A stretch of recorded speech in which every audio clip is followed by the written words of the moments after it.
इस फिल्म की शुरुआत में हमें एक घर दिखाया जाता है जो कि एलिस नाम के एक लड़की का होता है। एलिस अपनी मॉम डैड के साथ इस घर में रहती थी जिसके अंदर ऐसी पावर थी जिससे वो आत्माओं को देख सकती थी। एक दिन अपने भाई के साथ अपने कमरे में खेलते हुए उसे खिलौने बिखरे हुए मिलते हैं जिस पर वो उसे अपनी माँ को बताती है कि ये सारे काम वो छोटे बच्चे की आत्मा करती है जो हमारे घर में रहती है। उसकी मॉम को उसकी पावर के बारे में पता होता है, वही उसके डैड इस पर यकीन नहीं करते हैं। जिसके बाद उसका भाई अपनी मॉम को बताता है कि उसे अंधेरे में डर लगता है, जिस पर उसकी माँ उसे एक सीटी देती है और उसे डर लगने पर उसे बजाने को कहती है। रात को सोते हुए उनके कमरे में उसी बच्चे की आत्मा आती है जिसे वहाँ उसका भाई देख लेता है। जिसके बाद वो अपनी सीटी ढूंढने लगता है लेकिन नहीं मिलने पर वो चिल्लाने लगता है, जिसकी आवाज सुनकर वहाँ उसके डैड आ जाते हैं जो उसे फिर से आत्मा देखने का नाटक करने के लिए नीचे ले जाकर खूब पीटते हैं और फिर एलिस को बेसमेंट में ले जाकर बंद कर देते हैं क्योंकि उन्हें ये लगता है कि वो जानबूझकर ये सब करती है। थोड़ी देर बाद बेसमेंट की लाइट बंद हो जाती है जिसके साथ ही उसे वहाँ एक आवाज सुनाई देती है जो उसे कह रही होती है कि अगर उसे रोशनी चाहिए तो उसे बेसमेंट के अंदर का दरवाजा खोलना होगा।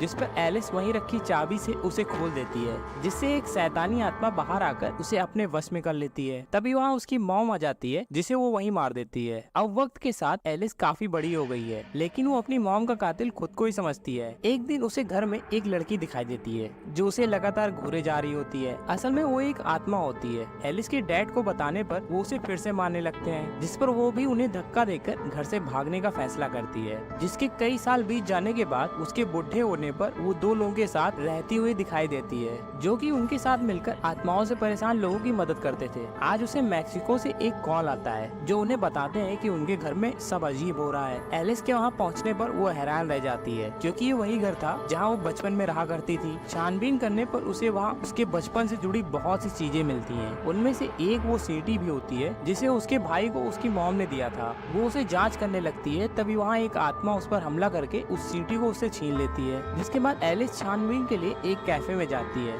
जहाँ उसे एक आदमी मिलता है जो कोई और नहीं बल्कि उसका भाई होता है। एलिस के घर छोड़ के चले जाने पर वो उससे बहुत नाराज था, इसलिए वो गुस्से में बिना उससे बात किए वहाँ से चला जाता है। जिसके बाद वो अपने भाई की बेटियों को सीटी की तस्वीर को अपने डैड को देने को कहती है और उसी रात वो फिर से उसी घर में वापस आती है जहाँ वो बचपन में रहा करती थी। वहाँ पर उसे फिर से सीटी की आवाज सुनाई देती है जो कि दीवार के पीछे से आ रही होती है। असल में दीवार न होकर वो एक दरवाजा होता है। अंदर जाने पर उसे वहाँ वही सीटी पड़ी हुई मिलती है। वहीं पर उसे एक लड़की दिखाई देती है जो कि असल में एक इंसान है।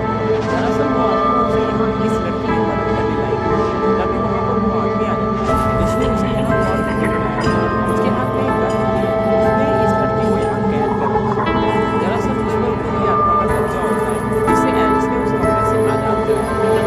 उसका एक साथी आकर उस आदमी को मारता है जिससे उसकी मौत हो जाती है। पुलिस स्टेशन जाने पर उन्हें पता चलता है कि इस चार लड़की से एक आदमी उसका अपनी बेटियों के साथ उस सीटी को ढूंढने उस घर में आता है क्योंकि वो उसकी मौत के आखिरी इंसान है।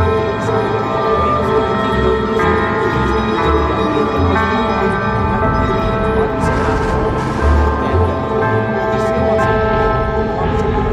अब एलिस उसे बचाने के लिए पूरी छानबीन करती है जिसमें उसे पता चलता है कि जिस आत्मा को उसे आजाद कराया था उसने उसकी मौत पर कब्जा कर लिया था जिससे वो लड़कियों को पकड़कर वहाँ बंद कर देते थे। और जो उसने भागने से पहले लड़की देखी थी वो कोई आत्मा नहीं थी, उसे भी उसके डैड ने कैद कर रखा था। वहीं बेसमेंट में उसे एक संदूक मिलती है जिसे खोलने पर एक बूढ़ी आत्मा उसकी गर्दन पकड़ लेती है और उसे भी आत्माओं की दुनिया में ले जाती है जहाँ उसे वहाँ एक छोटी एलिस मिलती है जो उसे बताती है उनकी दुनिया में जो आत्मा है उसे की फेस कहते हैं जिसके पास दोनों दुनिया की चाबी है। तभी वहाँ एक आत्मा उसका गला पकड़ लेती है। उधर एलिस भी अब कोमा में चली गई थी। वहीं उसके भाई की दूसरी बेटी के पास भी एलिस की तरह शक्तियाँ थी, इसलिए वो उन्हें बचाने दूसरी दुनिया में चली जाती है जहाँ उसे सबसे पहले दिखने वाली आत्मा मिलती है जो उसे रोशनी दिखाती है कि उसे दीवार के उस पार जाना है। दीवार के पार जाने पर उसे वहाँ बहुत सारी जेल मिलती है। वही एक जेल में एलिस को उसके डैड दिखाई देते हैं जिसे वो की फेस आत्मा बाहर ले आती है और एलिस से उसके बचपन का बदला लेने को कहती है। एलिस भी गुस्से में उसे मारे जा रही होती है जिसके साथ ही उस आत्मा की ताकत भी बढ़ती जा रही है। तभी वहाँ वो लड़की आकर उसे रोक देती है जिस पर वो आत्मा उसके भाई की बेटियों को कैद कर लेती है। जिस पर एलिस उससे एक सौदा करती है कि वो दोनों को छोड़ दे और बदले में उसे मारकर उसकी आत्मा को कैद कर ले। जिस पर वो आत्मा उसे मारने लग जाती है जिससे दूसरी दुनिया में उन लोगों का शरीर तड़पने लगता है। वही अब वो आत्मा एलिस के गले में वार करती है तभी वो लड़की एलिस को वो सीटी दे देती है, जिसे बजाने पर वहाँ उसकी मॉम की आत्मा आ जाती है, जो उस की फेस आत्मा को मार डालती है। अब वो लोग वहाँ से निकलने का रास्ता ढूंढने लगते हैं। थोड़ी देर बाद एलिस को एक दरवाजा मिलता है, जिसे खोलने पर उसके भाई की छोटी बेटी की बॉडी मिलती है। वो उसे वहाँ भेज देती है, जिससे असल दुनिया में भी उसे होश आ जाता है। जिसके बाद उसकी मॉम उसे बताती है कि वो उसकी मौत की कसूरवार नहीं है, जो कहकर वो आत्माओं की दुनिया में वापस चली जाती हैं, जिसके साथ ही उन दोनों को असल दुनिया में होश आ जाता है।